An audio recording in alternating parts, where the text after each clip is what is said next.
এটা বহুত ভাল খবৰ আহিছে। অসমৰ 50,000 যুৱক যুৱতীয়ে চাকৰি পাব জাপানত। ছিংগাপুৰতো মুকলি হ'ব অসমীয়াৰ বাবে নিযুক্তিৰ পথ। আৰু আপোনালোকে চাই লওক মুখ্যমন্ত্ৰী হিমন্ত বিশ্ব শৰ্মাদেৱে কি ক'লে ইয়াৰ সন্দৰ্ভত। সঁচাকৈ অসমৰ মুখ্যমন্ত্ৰী হিমন্ত বিশ্ব শৰ্মাদেৱে এতিয়ালৈকে যিমানখিনি কাম কৰি আছে তেওঁ বহুতখিনি কাম কৰি আছে। আপোনালোকে ভিডিঅ'টো চাই লওক তেখেতে সংবাদ মাধ্যম যোগে কি ক'লে। দুটা কোম্পানীয়ে অসম চৰকাৰৰ লগত MOU কৰিব। তেওঁলোকে পৰ্যায়ক্ৰমে অসমৰ কলেজ আৰু স্কুল বা ইঞ্জিনিয়াৰিং কলেজত জাপানীজ লেংগুৱেজ প্ৰৱৰ্তন কৰিব আৰু তেওঁলোকৰ পৰা জাপানৰ প্ৰফেচাৰে আহি শিকাব।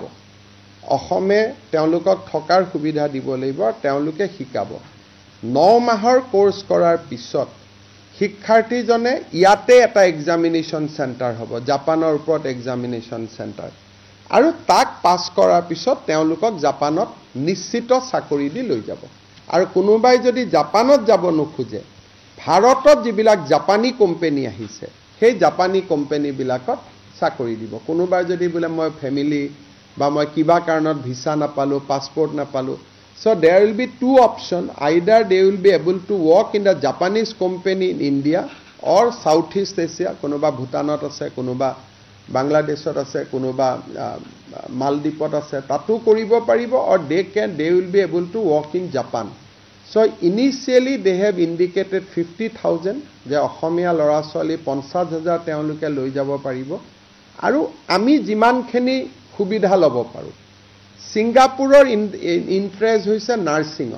তেওঁলোকে অসমৰ BSc নাৰ্ছিং চৰকাৰী যিকেইখন কলেজ আছে সেই BSc নাৰ্ছিং কলেজ কেইখনত তেওঁলোকে ইংলিছ কোৰ্চটো ইন্ট্ৰডিউচ কৰিব।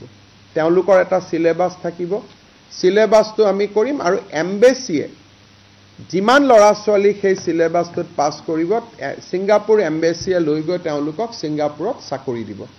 অসমৰ পৰা 17 গৰাকী ছোৱালীক আমি পৰীক্ষামূলকভাৱে পঠাইছিলোঁ। মই আগত আপোনালোকক এইবোৰ কোৱা নাছিলোঁ, সৰুকৈ মই যোৱা 3.5 বছৰত এইবোৰ ইনিচিয়েটিভ লৈ আছিলোঁ। এইবাৰ মই যেতিয়ালৈকে ছোৱালীকেইজনীক লগ নাপাওঁ মোৰ মনত বিশ্বাস নাছিলে। মই 17 গৰাকী ছোৱালীকে লগ পাই আহিছোঁ। 2 গৰাকী মেঘালয় নাগালেণ্ডৰো আছে, কিন্তু গুৱাহাটীৰ চেণ্টাৰতে তেওঁলোক পাছ কৰা। তেওঁলোকে মোক কৈছে যে দাদা চৰকাৰী চাকৰি এৰি আহিছোঁ, উই আৰ ভেৰি হেপী, আমি ইয়াত থাকিব খোজোঁ।